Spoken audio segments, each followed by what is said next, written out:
Did you know? Okay, I'm not going to do that again. You know what? Fuck it, I'm going to do it. Did you know that? Gotta love Bill Nye.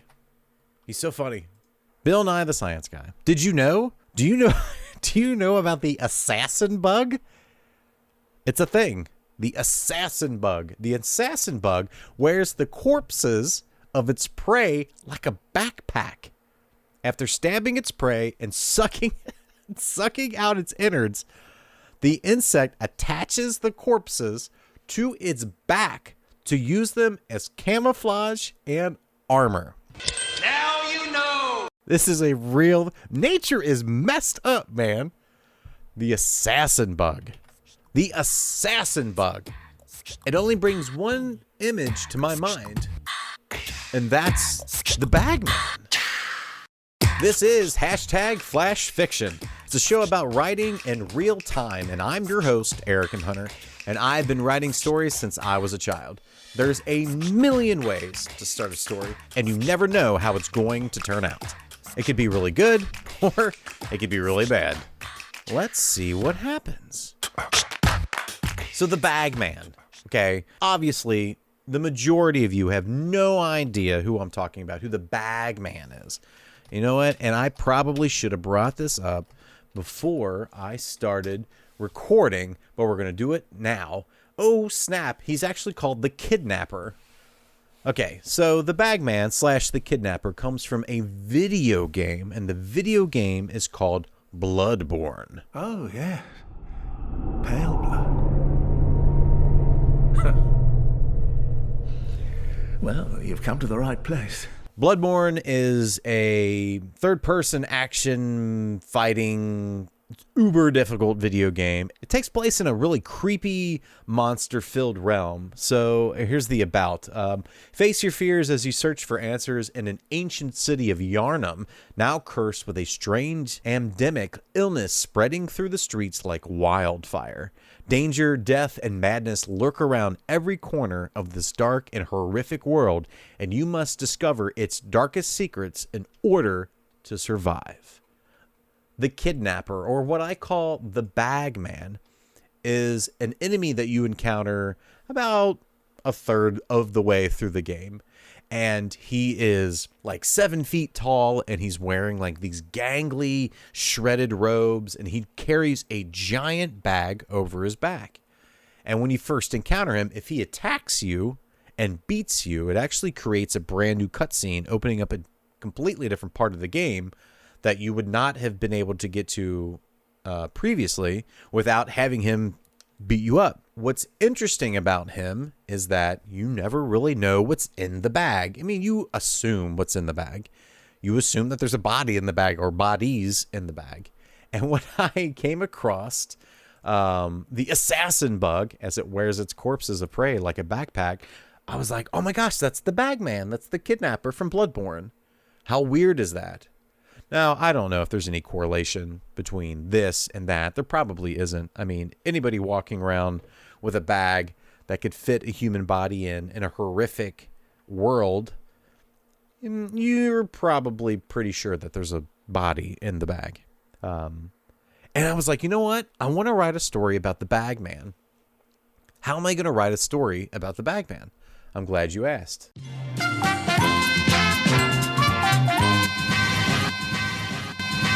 I don't know.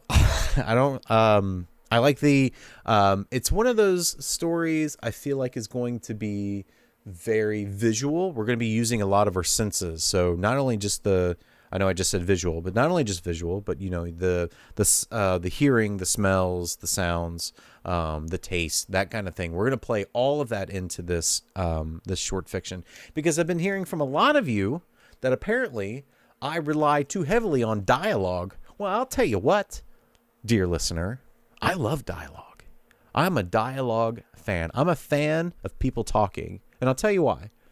I feel like when you read dialogue in a story, it really is one or the other. It's either really, really good or it's really, really bad.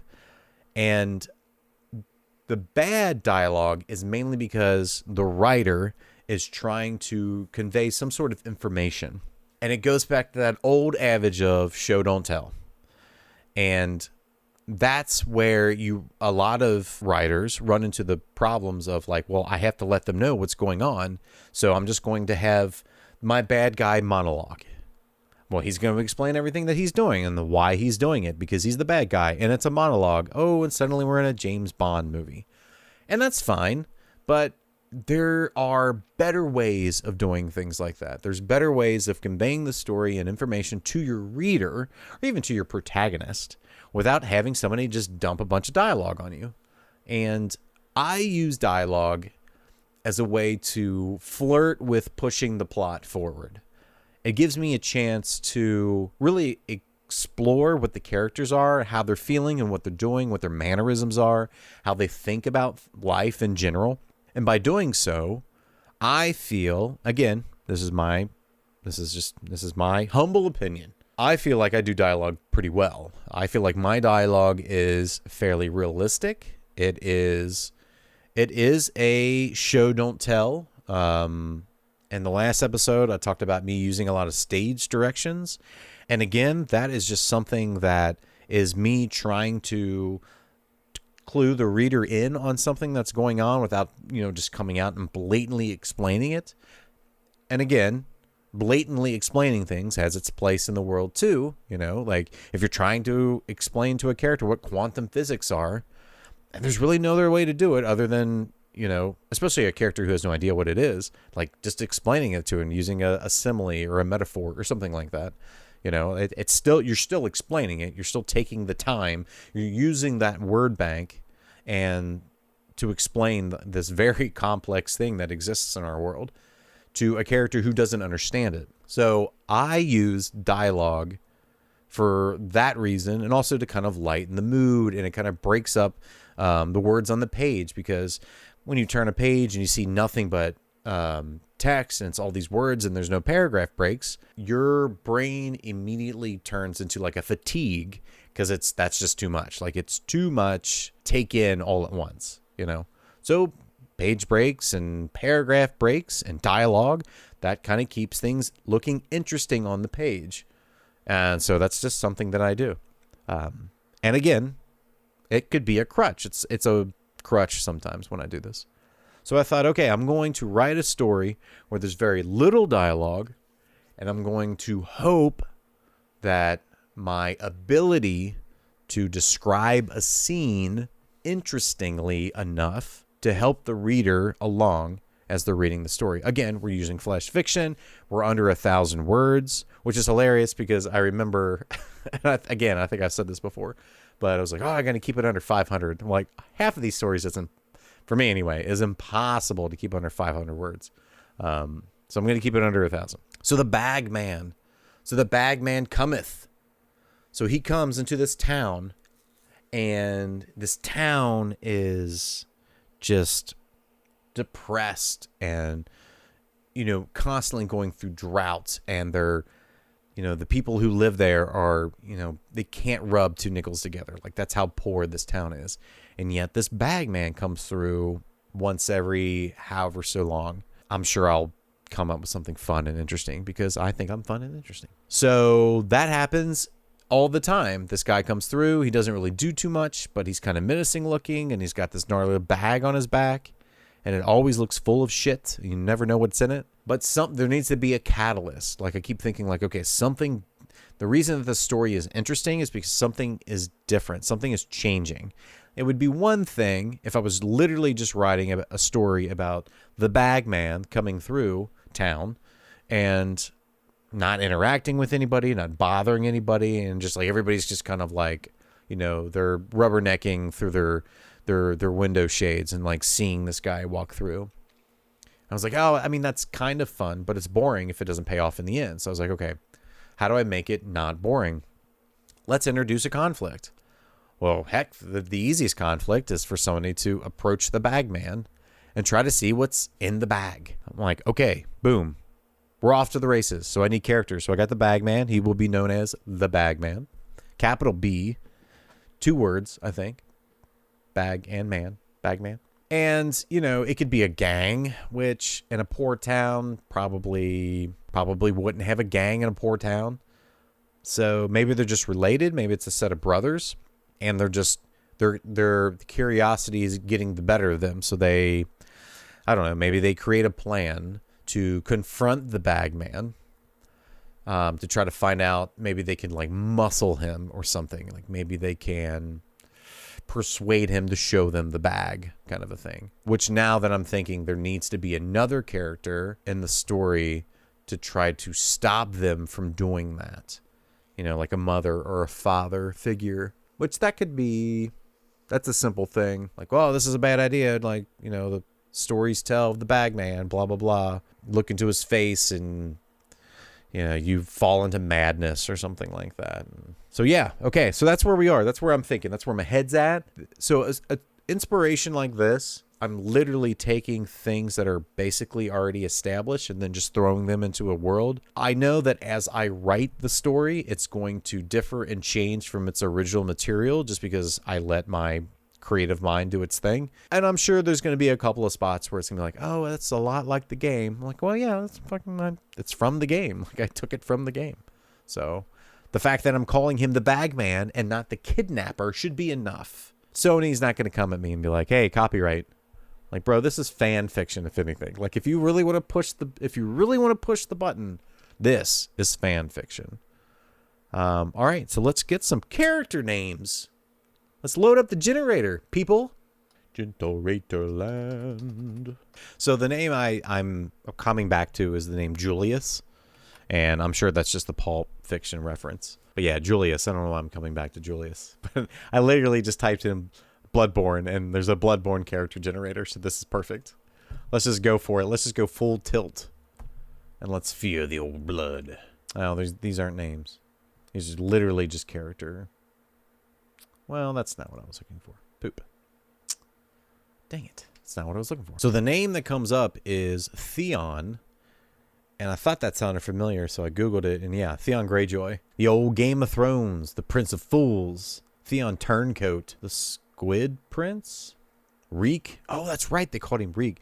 Man, I got to go back and watch Game of Thrones again. Theon. Okay, Julius and Theon. All right, so the opening to this, I feel like, is just going to be just describing the town and what's going on and, like, the fact that the Bagman's on his way. So, yeah, let's just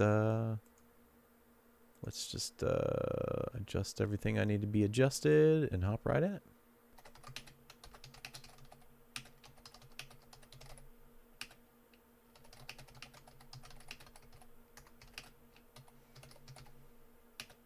So this is one of those times where I'm wondering if the narrator should also be a character in the story.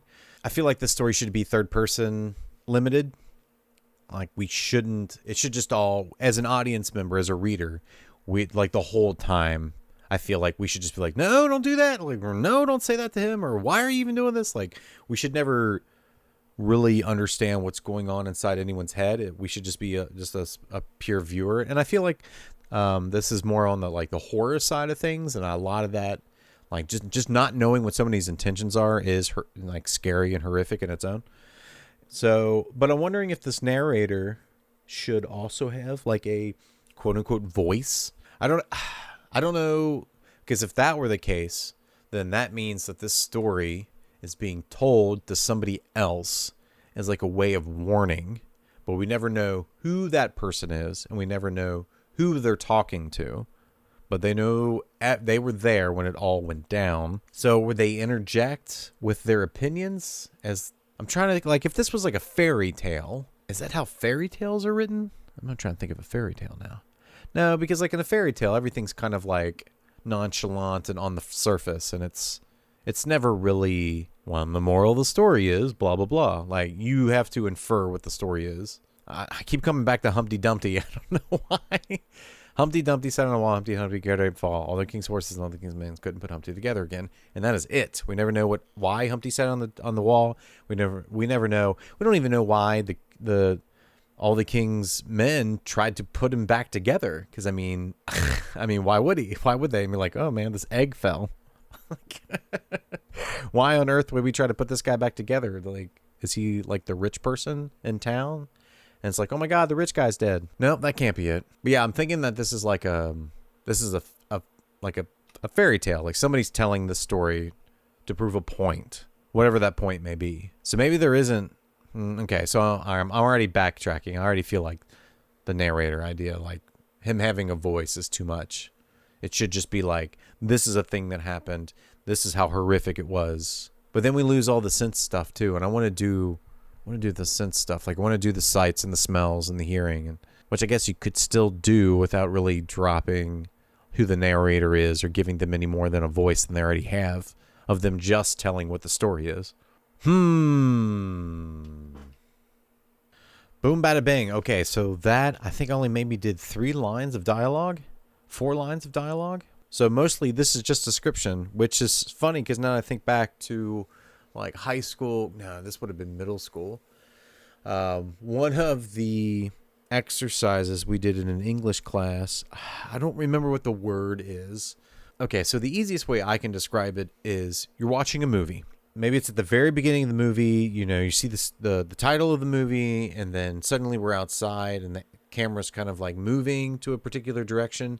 Suddenly you hear characters speaking to each other. There's dialogue going on, and you kind of come down and suddenly we're in front of the characters, and that dialogue now correlates to the characters on screen. We have an idea of what's going on. We're into the movie.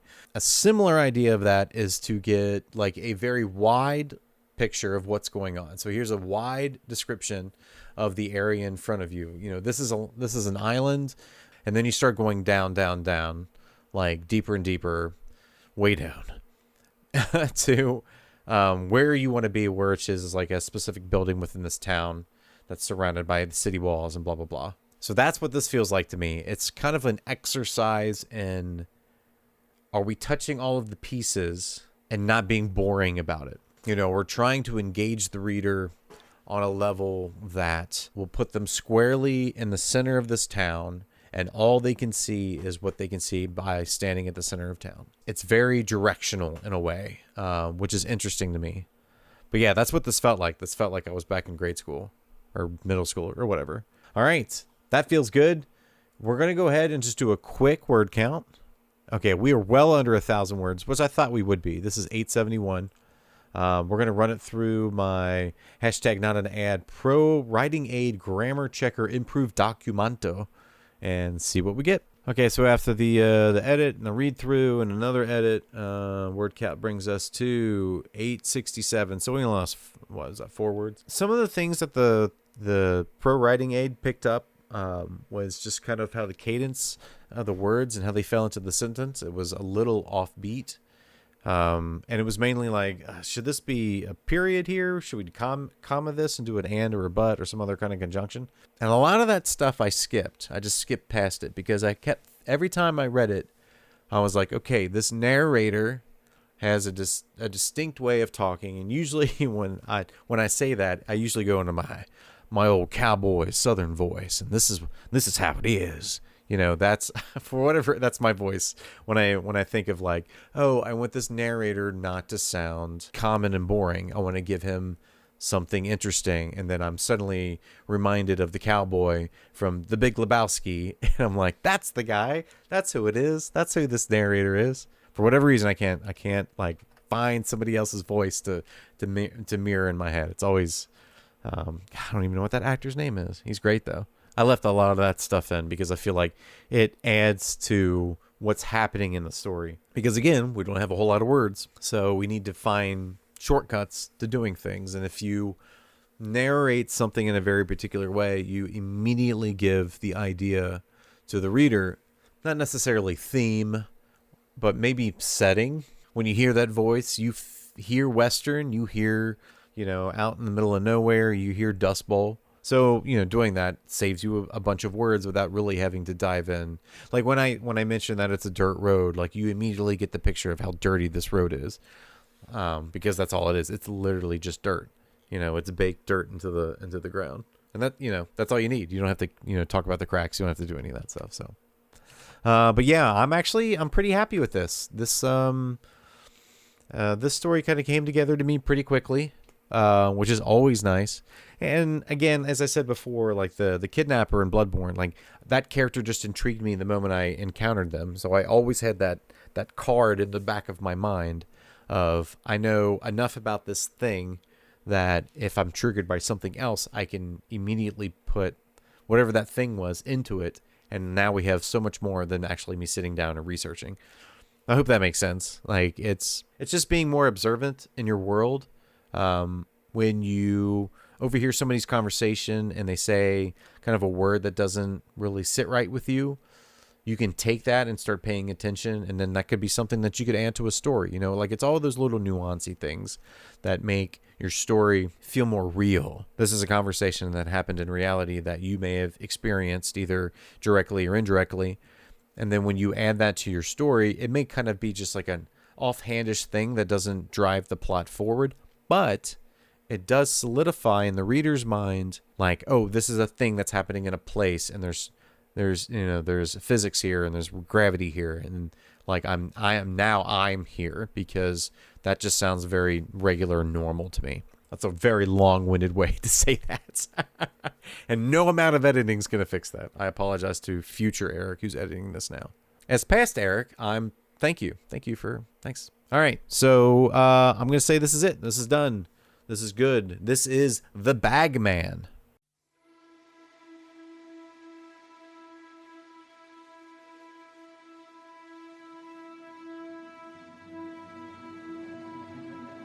The Bagman comes every time the second moon sets.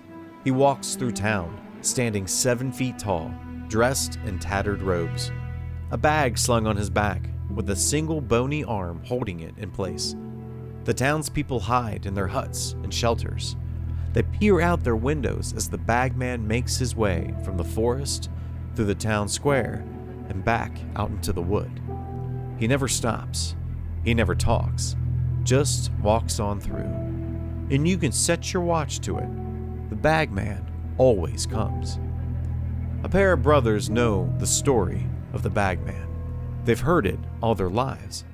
And when the time is right, the Bagman cometh. The boys do what's right and hide in their beds until he's gone. One of these brothers, Julius, decides that he doesn't like the Bagman coming to his town. He doesn't like that everything stops just because the second moon sets. He's decided he's going to do something about it. He even convinces his brother Theon the same thing, and together they hash out a plan. They know the Bagman is on his way. "You're gonna get yourselves killed," their father had said. He shook his head at the first thought of such a thing. "Killed, I tell you. The Bagman come. He don't do no harm. He just walks through. Leave him be. That's always been the way. It'll always be the way." The father did a good job of telling it like it is, just like his father before him. But unlike them, these boys weren't listening. It's the night before the Bagman comes, and Julius and Theon are going back over their plan. They know the parts that they're going to play. The whole town knows, and even after threatening and beating them, the brothers are still going through with it. The sun rises, casting light on the fallen town and pushing it into a new day. The farmers and workers are already out in the fields doing what they need to do. The rest are held up in their homes, peering out their windows, waiting for the Bagman. And just like that, the Bagman appears. The sack on his back looks heavy, as it always does. For hundreds of years, the Bagman hasn't changed, at least to the eyes of the townsfolk. His feet shuffle a bit on the dirt, his free hand swinging from side to side with each stride. His muddy robes cover him from head to toe. His hood pushed down just enough to cover his face in pitch blackness. The town holds its breath as he makes his way through. The brothers are waiting for their cue. When the Bagman passes in front of their shelter, they run out and stand behind him. "Hey!" Julius shouts. The Bagman continues to walk without even acknowledging them. Julius elbows Theon and then takes a step forward, squares up his shoulders. "Hey, he's talking to you!" Theon speaks, just over a whisper. The Bagman stops in his tracks, a bit of dust pushed off his bony feet. In a fluid motion, the Bagman turns and faces them. Both boys jump back, and Theon, not taking the chance, races off for home. "Theon, you get back here, you spineless lizard!" he shouts. but turns his attention back to the shuffling feet walking towards him. The bagman kept his head low, allowing the hood to fall into place. With each scrape of his feet, it puffed dust up into the air. Julius frozen in place. The fear pumps through his system, exploding his senses. Every rake of the shuffling feet, the heat beaming down on him, the smell of rotting flesh and death, walked up to him. The bagman stretched his legs to tower over Julius. Julius's lips quivered and shook as he tried to mumble something for help. His eyes darted back to his home, just long enough to see the beady eyes of his brother and father huddled down and peering through their window. The bagman shifted his weight, then clubbed the bag, crumbling Julius underneath it. He held stiff for a moment before sliding the bag back behind him to reveal the shattered corpse of Julius. The sight of the horror was enough to put Theon into motion, only to be stopped short by his father's arm. He pulled him back behind the wall, and together they peered out the window once more. Kneeling down on the dirt road, the bagman opened the top of his bag and slowly dipped Julius's head into it. He snapped his head into Theon and his father's direction and stared with a darkened face as unseen hands dragged Julius's body into the bag. Whatever was already in there decided that Julius should be in there too. When the body had disappeared into the bagman slowly stood up, lifted the bag over his head and onto his shoulder. He turned and slowly made his way down the main road and disappeared into the wood.